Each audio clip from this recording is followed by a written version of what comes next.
Bermuda triangle. இந்த Bermuda triangle தான் உலகத்திலேயே மிகவும் அமானுஷ்யமான மர்மங்கள் நிறைந்த பகுதி. பல காலகட்டங்களில் நிறைய ஃப்ளைட்ஸும் நிறைய கப்பல்களும் நிறைய மனிதர்களும் இந்த இடத்துல காணாம போயிருக்கிறாங்க. அவங்களுக்கு என்ன நடந்ததுன்றதை இன்று மட்டும் யாராலையுமே கண்டுபிடிக்க முடியாத ஒரு மர்மமாவே இருக்கு. அப்படி என்னதான் இந்த பெர்முடா ட்ரையாங்கிள் இருக்குன்றதை நாங்க இந்த வீடியோல பார்க்க போறோம். வாங்க முழுசா பார்த்துருவோம்.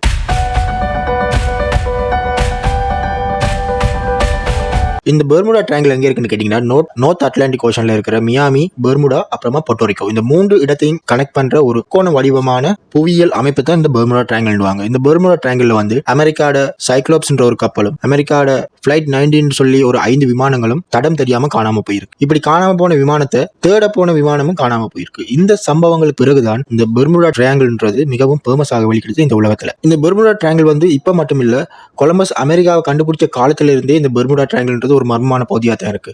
அதாவது கொலம்பஸ் வந்து அமெரிக்காவை கண்டுபிடிக்கும் போது அந்த பெர்முடா ட்ரையாங்கிள்ன்ற பகுதி உள்ள போகும்போது அவர் பார்த்த விடயங்களையும் அவர் உணர்ந்த விடயங்களையும் குறிப்பாக எழுதி வச்சிருக்கிறார்.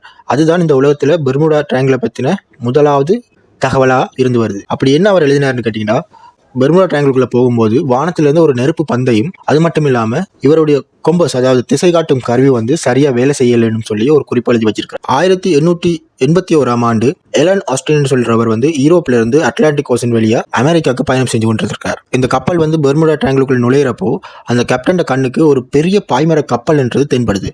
அந்த காலகட்டங்களில் பாத்தீங்கன்னா இந்த கடற்கொள்ளையர்கள் பைரேட்ஸ்ன்னு சொல்லுவாங்க, அவங்களோட நடவடிக்கைகள் அதிகமா இருக்கிற பகுதி அந்த பெர்முடா பகுதியா இருந்ததாகவும், அது மட்டும் இல்லாம அவங்க புது டெக்னிக்கை பயன்படுத்தி இந்த கப்பல்களை கொள்ளையடிச்சு வந்ததாகவும் சில பல குறிப்புகள் இருக்கு. அப்படிப்பட்ட ஒரு பயம் நிறைந்த காலகட்டத்தில் தான் இவங்க பயணம் செய்யறாங்க இந்த அட்லாண்டிக் ஓஷன் வழியா. ஸோ அவங்க அப்படி அதுக்குள்ள என்டர் ஆகும் போது இவர் பெரிய பாய்மர கப்பலை பார்க்கிறார். அந்த கப்பல்ல எந்த ஒரு மனித நடமாட்டமுமே இல்லாம அந்த கப்பல் நடுக்கடல்ல தன்னந்தனியா நின்று கொண்டு இருக்கிறத இவர் பார்க்கிறார்.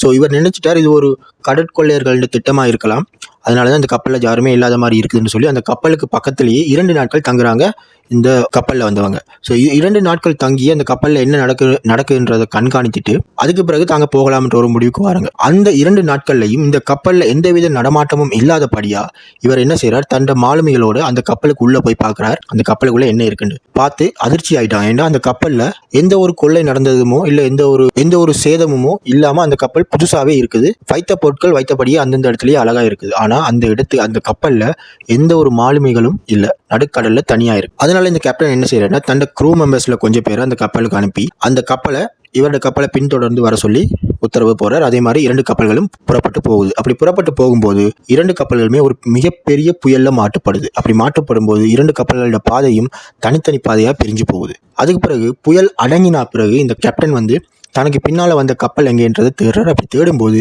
இவருடைய கண்ணுக்கு அந்த கப்பல் மறுபடியும் அதே மாதிரி இவர் உள்ள போய் பார்க்கிறார்.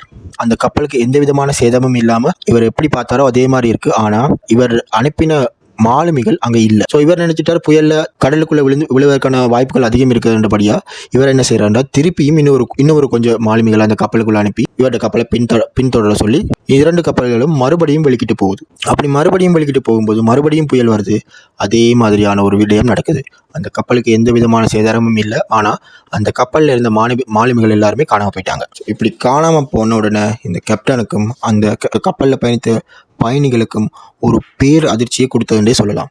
இதே மாதிரியான இன்னொரு சம்பவம் 1840களில் நடந்திருக்கு. 1840ஆம் ஆண்டு ரொசலின்னு சொல்லி ஒரு கப்பல் வந்து பெர்முடா ட்ரையாங்கிள்ல இருந்து ஆங்கிலேயரோட கைக்கு மாட்டுது. அப்படி மாட்டும் போது அந்த கப்பலுக்கு எந்த விதமான டேமேஜும் இல்லை. ஆனா அந்த கப்பல்ல இருந்த மாலுமிகள் யாரையுமே காணோம்.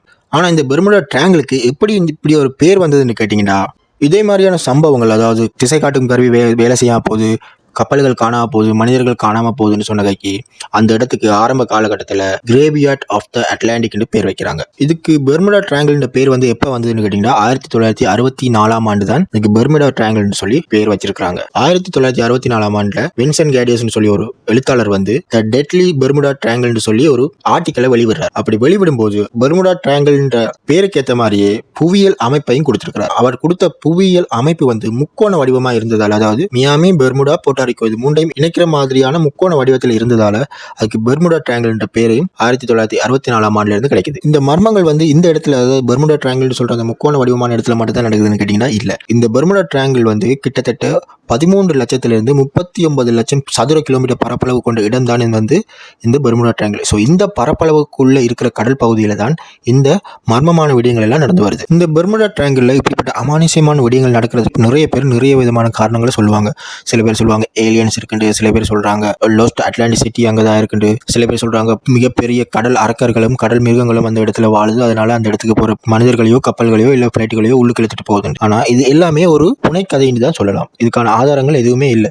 இதுக்கு பின்னால சயின்டிபிக் ரீசன் வந்து என்னது, இது ஏன் உண்மையாவே நடக்குதுன்றதுக்கான ஒரு சோலிடான காரணத்தை வந்து இன்று மட்டும் யாருமே கண்டுபிடிக்கல. இதுக்கான ஆராய்ச்சிகள் இன்று மட்டும் நடந்து கொண்டு தான் இருக்கு. ஏன்னா அங்க அந்த பெர்முடா ட்ரையாங்கிள் பகுதிக்கு போனா எந்த ஒரு எக்யூப்மெண்ட்டும் எதுவுமே வேலை செய்யாது. ஸோ இவங்க சொல்ற ஒரு காரணம் என்னன்னு கேட்டா, இந்த பெர்முடா ட்ரையாங்கிள் வந்து ஈக்குவேட்டருக்கு பக்கத்துல இருக்கிறதால இங்க காந்த சக்தி, அதாவது காந்தப்புலன் சக்தி அதிகமா இருக்கிறபடியா திசை காட்டும் கருவிகள் வந்து வேலை செய்ய போறதுக்கான வாய்ப்புகள் அதிகமா இருக்குன்னு சொல்றாங்க. இன்னொரு ரீசனும் சொல்றாங்க மீத்தேன் வாயு. அதாவது இந்த பெர்முடா ட்ரையாங்கிள் பகுதியில் இருக்கிற கடலுக்கு அடியில வந்து அதிகப்படியான மீத்தேன் வாயு வந்து அது வெளிவரும்போது அதற்கு மேல பயணம் செய்யற எந்த ஒரு பொருளா இருந்தாலும் அது வந்து கடலுக்குள்ள மூழ்கடிக்கப்படும் இன்னொரு தியரியும் வைக்கிறாங்க. அதுக்கேற்ற மாதிரி நிறைய எக்ஸ்பெரிமெண்ட்டும் செஞ்சு ஆதாரத்தை வெளிவிட்டாங்க. இன்னொரு தியரி என்ன சொல்றாங்கன்னு கேட்டீங்கன்னா, இந்த பெர்முடா ட்ரையாங்கிள்ல வந்து மிகவும் பயங்கரமான புயல்கள் ஏற்படுறதால அந்த புயல்கள்ல மாட்டி கப்பல்கள் மூழ்கடிக்கப்படலாம், இல்லாட்டி விமானங்கள் கடலுக்குள்ள மூழ்கடிக்கப்படலாம்னு சொல்லி இன்னொரு ரீசனையும் சொல்றாங்க. ஸோ இந்த பெர்முடா ட்ரையாங்கிளை பத்தின மர்மங்களும் தியரிகளும் நாளுக்கு நாள் புதுசா சொல்லிக்கொண்டே தான் இருக்கிறாங்க. இந்த உலகத்துல பெர்முடா ட்ரையாங்கிள் மட்டும் மர்மமான பகுதி இல்ல. பெர்முடா